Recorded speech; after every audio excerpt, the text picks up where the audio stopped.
Thomas, tu veux parler de nos amis brestois et décrypter un peu leur début de championnat? Bah écoute, j'ai regardé notamment leur match contre Le Havre, donc leur dernier match. Je les ai trouvés vraiment pas mal, hein, vraiment Mhm. pas mal. Une équipe joueuse qui... Bon, contre Le Havre, c'était une équipe, on va dire, à peu près de même niveau, hein, parce que Le Havre aussi n'est pas forcément une équipe qui ferme le jeu, hein, ils ont des Mm. ambitions dans le jeu. Donc c'était match d'ailleurs plutôt plaisant finalement pour un match de Ligue 1. Une victoire logique hein, de Brest d'ailleurs, parce que tu sens de suite quand même une équipe plus armée pour la Ligue 1, avec des vrais bons joueurs. Alors même s'ils en ont perdu des bons, je trouve. Notamment ils ont perdu Franco Nora quand même, qui était leur meilleur joueur, qui est parti à Mönchengladbach. À tes souhaits. C'est bien. Bien sûr, hein. Bravo. J'ai bossé l'allemand. Donc voilà, il est parti là-bas. Ils ont perdu aussi 2-3 joueurs qui étaient soit titulaires, soit remplaçants. Par contre, ils ont récupéré quand même un très bon attaquant que moi j'aime beaucoup, c'est Satriano, qu'ils avaient eu déjà il y a 2 ans, C'est ça. qui était retourné à l'Inter, qui avait été reprêté, je crois, en série B, un truc comme ça. Et là, comme ça n'avait pas fonctionné là-bas, le Brest l'a rappelé pour être de nouveau prêté. Donc c'est un bon attaquant, alors qui n'a pas encore marqué, mais qui est, je trouve, un vrai tueur, un vrai renard des surfaces, vraiment très intéressant. Tu vois dans ses gestes, il a quelque chose de très intéressant. D'ailleurs, il y avait eu des toutes petites rumeurs il y a quelques temps, après son premier prêt à Brest, il y avait des petites rumeurs avec l'OM, notamment par rapport à lui. Et puis il y a aussi Madi Camara, l'ancien Stéphanois, bon joueur aussi je trouve, un gars du coin, il est né à Martigues, donc c'est un gars du coin, voilà, qui connaît, qui aime beaucoup l'OM et qui d'ailleurs avait marqué contre nous. On n'en a pas encore parlé, mais on se rappelle quand même que l'OM Brest de la saison dernière, c'était un peu le match de limite de la honte, hein. On se rappelle avec notamment les tifos pour les 30 ans de la Ligue des Champions. C'est ça. Donc voilà, ils nous avaient bien battus et puis 2 défaites d'affilée. Hein. 2 défaites, oui. 2 défaites d'affilée, ça fait 2 ans qu'ils viennent au Vélodrome et qu'ils nous gagnent 2-1. Et puis chez eux l'année dernière, on avait fait un partout avec la lucarne de l'Esmelou, qui est toujours d'ailleurs à Brest. Bon, donc c'est une équipe, même si on se dit qu'on est meilleur, c'est une équipe qu'on n'arrive pas à battre, quoi. Et ouais. Très clairement. Donc ça va être pas facile. Ça va être pas facile, non, c'est clair. Franchement, non, mais comme tu l'as dit, ils ont en attaque, hein, notamment, hein, j'ai regardé aussi, ils ont un quatuor. Moi, je trouve que c'est des habitués aux joutes de la Ligue 1, quoi. C'est des noms qu'on entend depuis des années, quoi. Le Doiron, Del Castillo, Lesmelou, Satriano. À l'arrière, j'ai vu, ils ont aussi Kenny Lala, hein, il est pas mauvais le latéral, et d'ailleurs, il a marqué face à Lens, une belle frappe de l'extérieur de la surface. Ça tire pas mal au but, hein. J'ai vu les Brestois 15 tirs face à Lens, dont 8 cadrés. C'est pas mal. Donc, oui, parce qu'ils ont battu Lens, il faut le dire, c'est qu'on n'en a pas parlé. Ils ont battu Lens moi c'est ça, je voulais revenir sur ça justement. Et ils perdaient 2-0. Voilà, ils perdaient 2-0 à domicile, ils sont parvenus à égaliser, Lens a pris un rouge, et en fin de match, Brest a bénéficié d'un second penalty dans le match et l'a emporté. Donc on est sur un adversaire quand même coriace, qui va rien lâcher. Moi je trouve que leur point faible, c'est quand même leur défense. Ils encaissent des buts quasiment à chaque match. Comme nous, tiens, d'ailleurs. Oui, tiens, voilà. Non, mais voilà, nous aussi, notre défense, elle va devoir sortir un gros match. Il serait temps. Il va falloir montrer de la solidité. Et notre gardien, il serait également bien inspiré de se montrer enfin rassurant, j'ai envie de dire. Mais après, c'est vrai qu'ils sont défensivement, ils sont faibles. Et d'ailleurs, ils vont vouloir se renforcer parce qu'ils veulent prendre Jordan Amavi. C'est un renforcement, ça. Ça fait le nombre, quoi. Ça fait le nombre. Écoute, franchement, j'ai envie de te dire qu'ils le prennent, mais après nous avoir affrontés, hein, je préfère. Parce que ce genre d'histoire, on gagne et on leur donne à ma vie. Voilà, ils repartent avec. Je pense que le deal est plutôt pas mal. Ils repartent avec dans les valises, il n'y a pas de souci. Non, mais voilà, si on arrive à garder notre cage inviolée, normalement, je pense qu'on devrait avoir les armes pour marquer devant. D'autant que, voilà, je le disais, leur défense, elle paraît friable. Elle commet quelques erreurs. Il faudra savoir en profiter, il faudra savoir être enfin réaliste, surtout, j'ai envie de dire. Donc sur ce match, il va y avoir quelques éléments clés comme ça, avec les 2 défenses qui sont un peu friables en ce moment. On va voir un peu laquelle des deux ne prendra pas l'eau, en fin de compte. Je voulais vous proposer un autre sujet lié à cet avant-match. Romain, concerne... dire quelque chose. Il lève le doigt depuis tout à l'heure. Pardon. Vas-y. Une petite info aussi, parce que j'ai vu que le Diaz nous posait la question qui était l'arbitre. Bon, j'ai vu que dans le chat, vous avez répondu. Donc, Ouais. c'est bien Stina, Jérémy Stina. Et il a le carton facile. Hein. On Tiens donc. l'a- Ouais. Du coup, c'est lui qui nous a arbitré contre hier, vous vous souvenez, en Coupe de France. Ah oui. Où, Bon, en on même avait- temps, là, il ne pouvait mettre que le rouge. Exactement, à Eric en Bailly, Bailly. Il nous a arbitré aussi la saison d'avant contre Brest. Il nous avait mis quand même 4 petits cartons. Donc, voilà. Donc, Et le Diaz nous dit, il a une carrière de joueur Girondin de Bordeaux. C'est finito, les mecs. Ah, merde. Aïe. Aïe. Aïe, aïe. Et ouais. C'est Donc, qui voilà. l'arbitre VAR? Un Parce que Bordelais. c'est peut-être plus ça le plus Alors, important. Rustix nous dit c'est Jean-Michel Aulas, mais voilà. Ah. Alors, Je sais pas. on aura Johan Rouensart Ah, en tu les as assistant déjà, les vidéo. noms. En gros, est-ce que c'est Wilfried bien ou pas, du coup? C'est juste ça Non. la question, en fait. Et Non, ça va. Oui. Bon. Non. Déjà. Déjà, Voilà, au moins ça. on est sûr. Enfin, on va pas se faire niquer automatiquement. Voilà.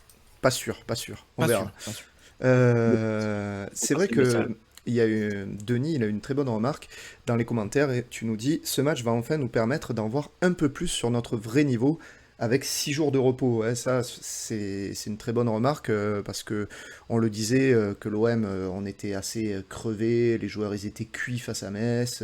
Là, on va pouvoir enfin voir avec de vrais entraînements. Ils n'ont pas pu bosser que de la récup, ils ont fait autre chose, du travail technique, tactique, ce que l'on veut, physique aussi. Donc, comme tu dis, on va voir un peu ce que vaut vraiment cet OM face à Brest.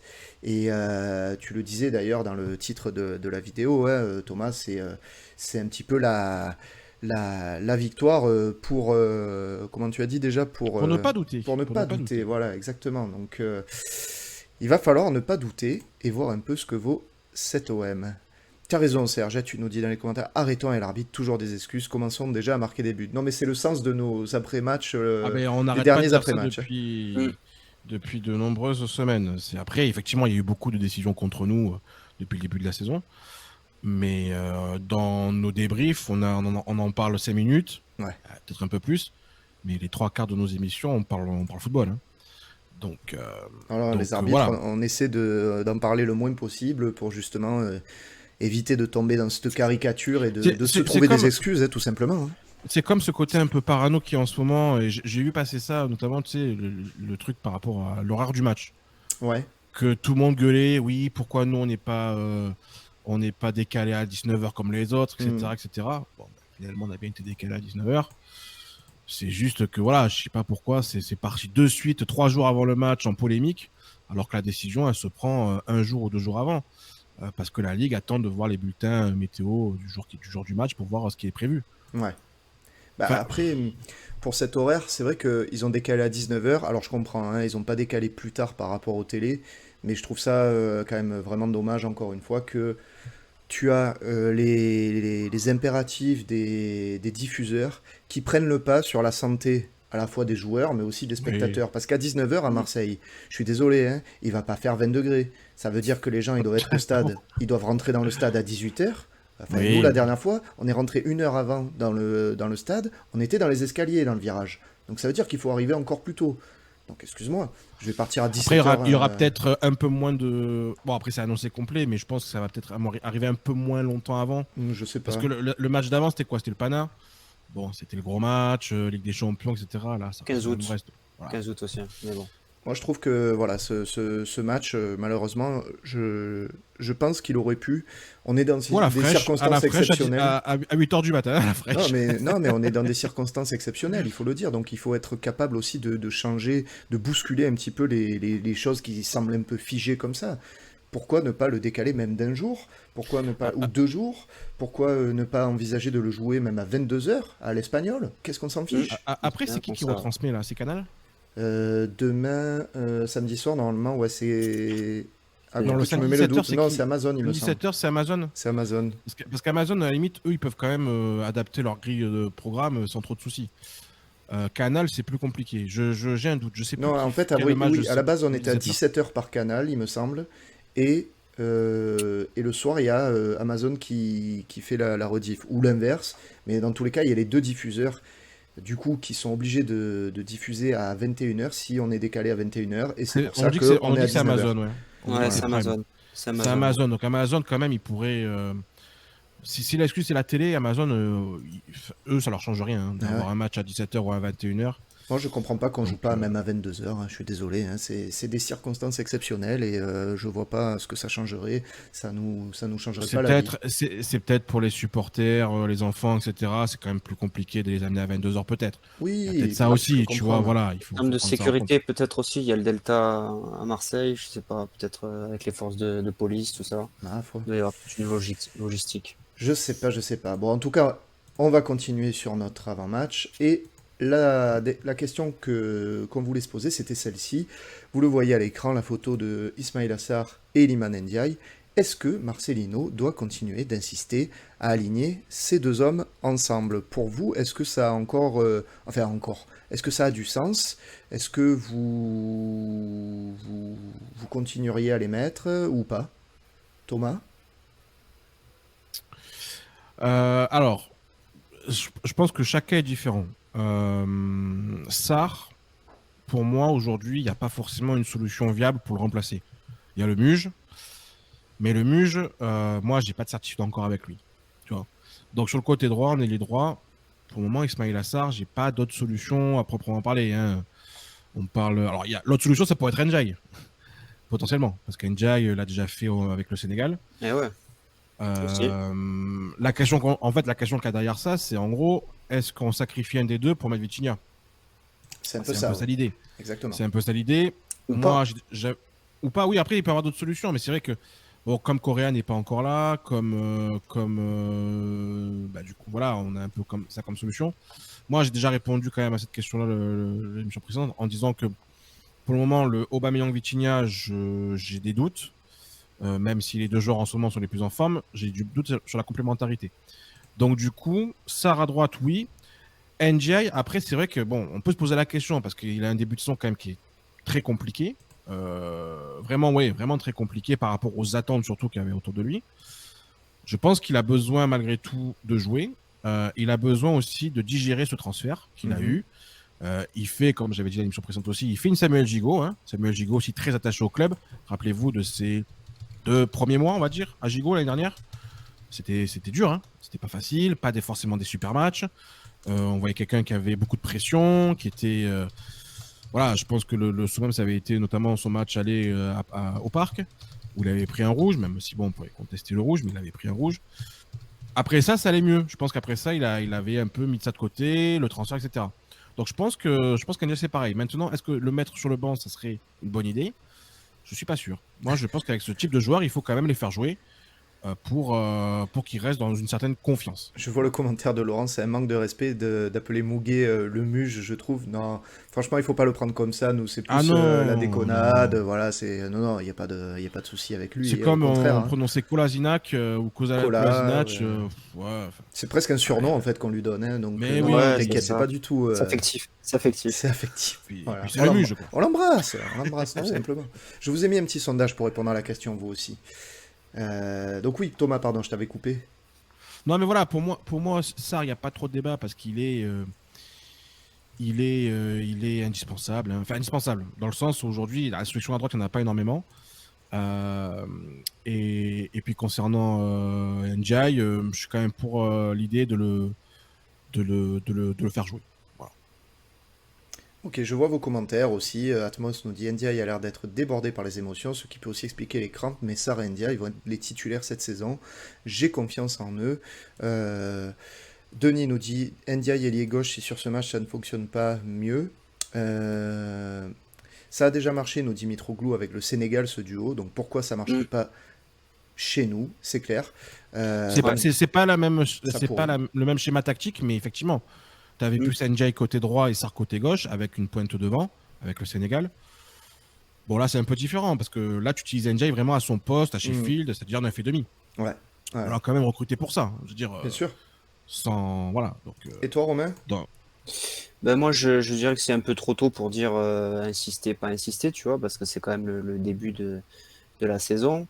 Donc, moi, je verrais bien tester Ndiaye sur le côté gauche, tu vois. Parce que je pense qu'il a le profil aussi pour percuter sur le côté. J'aimerais bien le voir aussi, tu vois, dans un autre rôle. Dans un autre rôle sur le côté. Et Vitinha, voilà, moi j'aimerais bien voir Vitinha Aubameyang, tu vois, un peu plus.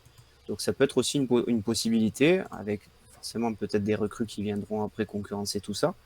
Mais je suis d'accord avec Thomas parce que Sarr, il n'y a pas grand monde qui peut pour l'instant le Et concurrencer. c'est ça.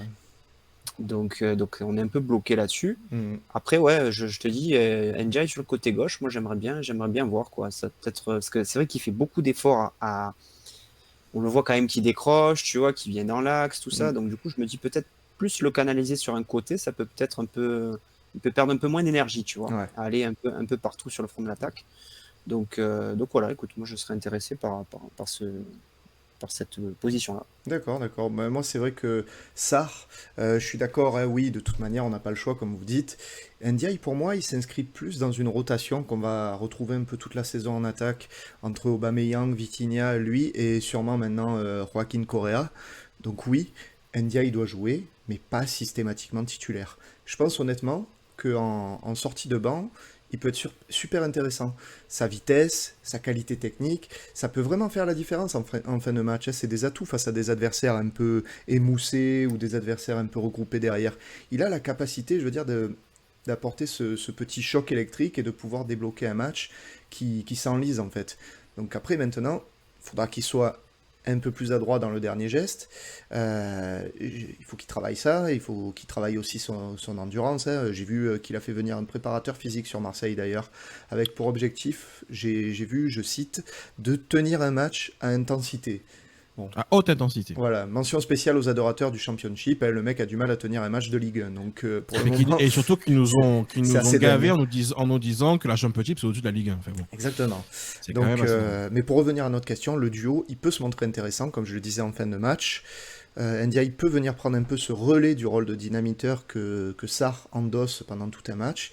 Et quand Sarr il baisse de régime, ben voilà, tu fais rentrer Ndiaye. Mais tout un match, je suis pas encore convaincu. Je leur laisserai leur chance, il n'y a pas de souci, mais je suis pas encore hyper convaincu par ce duo. Non, sorti de banc, vous le verriez pas comme ça, Ndiaye apporter ce petit rôle?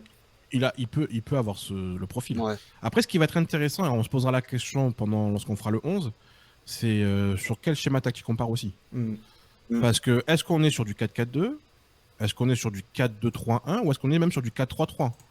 Il y a différentes possibilités. Donc, on fera d'ailleurs je pense qu'on fera un petit sondage dans le chat de savoir vraiment quel est le schéma tactique un petit peu préférentiel des gens. Parce que, certes, là, on est sur du 4-4-2, mais si on est sur du 4-3-3, par exemple, là, à ce moment-là, ça change un petit peu la donne. C'est-à-dire que tu as besoin que de 3 mecs devant. Et du coup, tu peux faire un peu plus de choix. Hmm. C'est vrai que dans un 4K2, finalement, là, en ce moment, le choix, il est quand même assez limité, quoi. Ouais. C'est soit N'Jang, soit Vitinha, quoi. Hmm. Donc, bon. Voilà. Puis je pense qu'il leur faut à tous les deux, hein, parce que tu vois, tu poses la question sur les deux. Je pense qu'il leur faut un but aussi à chacun, parce que ils n'ont pas marqué hein, au final, Non. et du coup, je pense qu'il y a ça aussi qui leur permettrait un peu plus de se libérer, tu vois. Hmm. C'est vrai. Notamment Sarr, je trouve il se procure pas mal d'occasions, mais voilà, je pense que ça va lui faire du bien une fois qu'il aura marqué, voilà. Je pense qu'ils ont besoin aussi de confiance tous les deux et de marquer. Tout à fait. Et en plus, devant le stade, ça serait encore plus incroyable. On a TBN qui nous dit: je mettrai Ndiaye sur le banc histoire qu'il digère son arrivée. Donc ça va un petit peu dans le sens aussi à un moment de ce que tu disais, Thomas, il a besoin de digérer cette arrivée. Bruno, Julien, Thomas, Romain, la team des barbus. C'est vrai. Ouais. Comme dit le coach, nous dit Mikidash Mike, il faut laisser la mayonnaise prendre. Les joueurs ne se connaissent pas pour un jeu collectif, donc de la patience. C'est encore tôt. C'est vrai que tu rejoins un petit peu du coup ce qu'a dit Romain, et oui, évidemment, hein, c'est pas forcément la meilleure des idées mais... de le mettre sur le banc Ndiaye, parce qu'il a besoin d'automatisme aussi. Je veux dire, il joue avec. Enfin, n'oublions pas quand même une chose, c'est que le quatuor de devant, c'est à part Vitinha et Unai, je le compte pas parce qu'Unai l'année dernière il a quasiment pas joué. C'est que des joueurs nouveaux, quoi. En fait. C'est du 109, ouais. Donc ça peut pas comme ça en l'espace de un mois de suite fonctionner. C'est pas FIFA, quoi, le truc, tu vois. Donc et ça peut ne pas fonctionner aussi. Et ça peut ne pas fonctionner. De toute façon, il faut se dire une chose, hein, sur toutes les recrues qu'on va faire cette saison, alors, le nombre on verra, mais sur toutes les recrues, on peut être sûr que ce ne sera pas du 100%. Hein. Ça n'existe pas le 100% de réussite. Hein. Donc il y aura des réussites, des échecs, c'est normal, quoi. Bien sûr. C'est bien.